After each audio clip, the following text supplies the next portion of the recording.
السلام عليكم، كي دايرين؟ لاباس عليكم؟ كنتمنى تكونوا بخير وعلى خير ونلقاكم هذا الفيديو في احسن الاحوال ان شاء الله.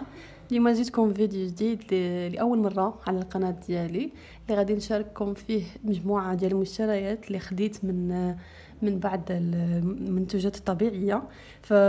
يعني كاين ما احسن من المنتوجات الطبيعيه كما كتشوفوا في العنوان. فغادي نشارك معكم اليوم مجموعه ديال المشتريات من الشركه ديال فالي.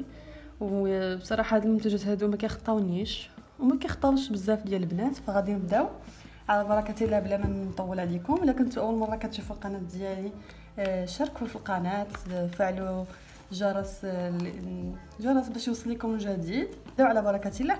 نبدا اول حاجه مع ما عرفت صراحه باش نبدا كاين بزاف ديال الحاجات. غادي نبدا بالصابون البلدي. كاين هنايا كيف ما كتشوفوا معايا، كنتمنى التصوير يكون واضح. عندي جوج انواع ديال الصابون البلدي هنا كيف ما كتشوفوا. هذا صابون البلدي بس كيف ما كتشوفوا بزيت الارغان، وبصراحه زوين بزاف. انا عمري جربته بالارغان صراحه، ولكن ريحته غزاله بزاف وطبيعي. اهم حاجه انه 100% طبيعي كيف ما كيقولوا، فهو مفيد. فهو صابون البلدي طبعا صابون الاسود طبيعي ديال الحمام، كيتستعمل باش نحيدوا الاوساخ. طبعا هذا هو المساند الرسمي للحمام، وكيعطي واحد النعومه والاشراقه. انا صراحه سبق لي جربت هذه الماركه هذه، ولكن ماشي في الارغان. فهو عندي هنايا هذا نفس الماركه، قربت نساليه، ساليت الاول والثاني. هذا من يعني عكار الفاسي، غزال بالعكار الفاسي، واعر بزاف وكيعطي واحد النعومه والاشراقه للبشره. فكنتمنى انكم تجربوه، فزوين بزاف هذا. وهذا اول مره حتى هو غنجرب، اللي هو سميتو ديال حامض، الصابون البلدي بالكبريت والحامض.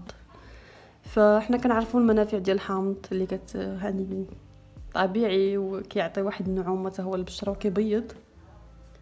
والكبريت كنسمع عليه صراحه انه مزيان، فبالتالي بغيت نجربه حتى هو زوين. لومبالاج زعما كل حاجه في اللون ديالها مختلفه على الاخرى، وتا الشكل زوين تقليدي صراحه زوينين. حتى بالنسبه للبنات اللي كيتجهزوا انهم يتزوجوا ولا شي حاجه، فهادو براتيك وزوينين.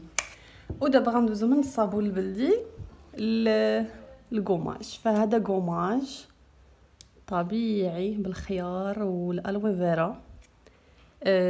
بصراحه هذا زوين، هذا جربناه البارح، جرباته الاخت ديالي وعجبها بزاف. انا صراحه مازال ما جربتوش، فريحته زوينه. دابا مشى لي الشم صراحه بسبب هاد النزله ديال المرض، ولكن كنشم شويه ريحته زوينه. فيه ريحه الخيار والالوي فيرا، ويعني في واحد الحبيبات رقيقه كما كتشوفوا هنايا.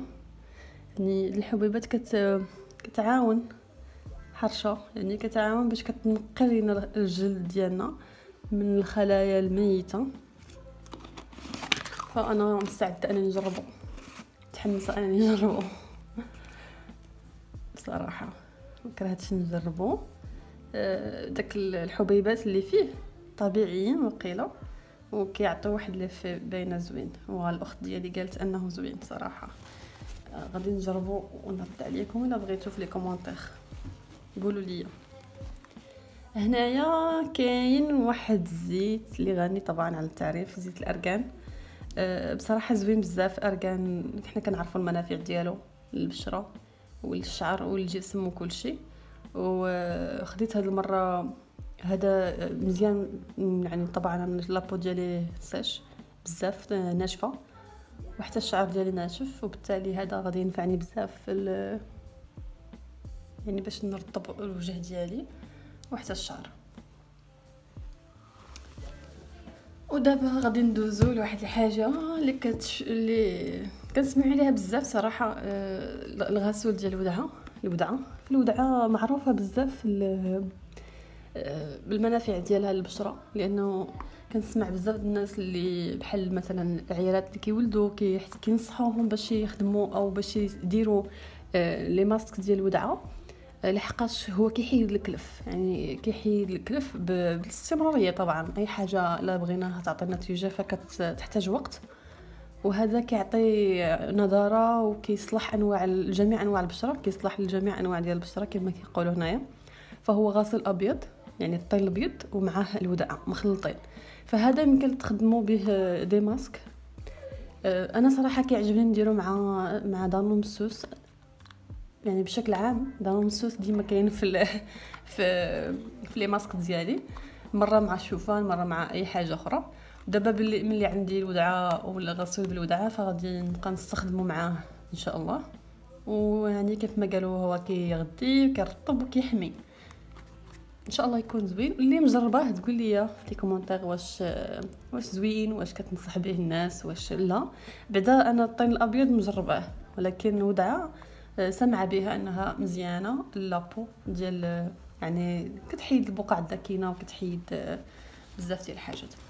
ودابا غادي ندوزو لشي حاجه زوينه حتى هي اللي ما خصهاش تختارها صراحه، وخصوصا انا كنهضر على لي ماسك، كنهضر على لي ماسك طبيعيا. اكيد الماء الورد يعني ما كيخطاش حتى شي بنت، وما خصوش يخطانا لحقاش كينفع بزاف سورتو في هذا الصهد هذا، هاد الحراره كيبرد علينا.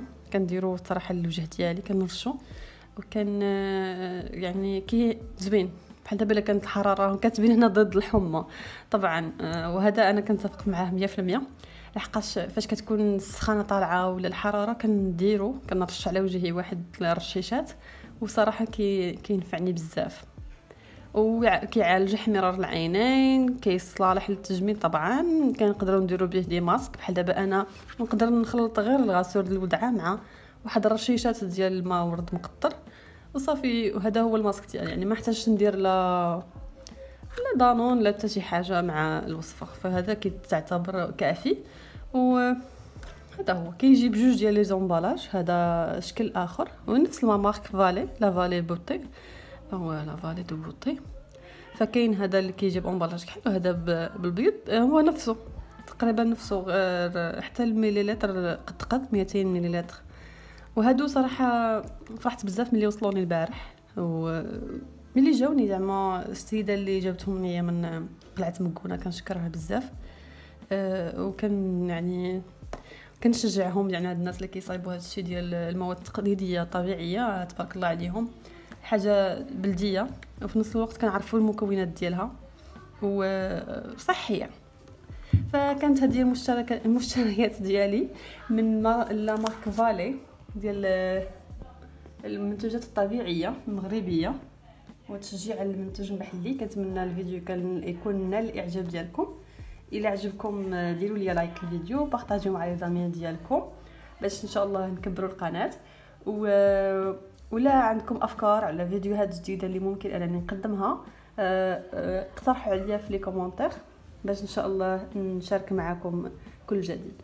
شكرا لكم على المشاهده والسلام عليكم.